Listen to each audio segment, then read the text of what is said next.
ധരിക്കുവാൻ തിരുമനസ്സായെന്ന് ഞങ്ങളെ സമൃദ്ധമായി അനുഗ്രഹിക്കണം. ഈ സഹോദരങ്ങളുടെ പഴയ വസ്ത്രത്തിന് പകരം സഭയുടെ പാരമ്പര്യം അനുസരിച്ച് ഇവർ സ്വീകരിക്കുന്ന നിഷ്കളങ്കതയുടെയും വിധേയത്വത്തിന്റെയും അടയാളമായ ഈ വൈദിക വസ്ത്രത്തെ ആശീർവദിക്കണമേ. കർത്താവായ ക്രിസ്തുവിന്റെ കൈതര്യവും അരൂപിയും ഈ സഹോദരങ്ങളിൽ വളരുവാനിടയാകട്ടെ. ഇവരിലൂടെ സകല മനുഷ്യരും അങ്ങയെ ദർശിക്കുവാനിടയാകട്ടെ എന്നൊന്നും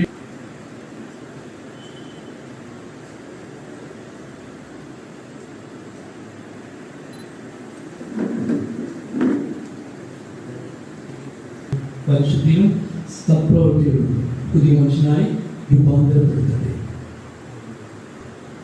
നിങ്ങളെ പഴയ മനുഷ്യന്റെയും നിങ്ങളെ പഴയ വഴികളെയും മാറ്റി കർത്താവ് നിങ്ങളെ പരിശുദ്ധിയും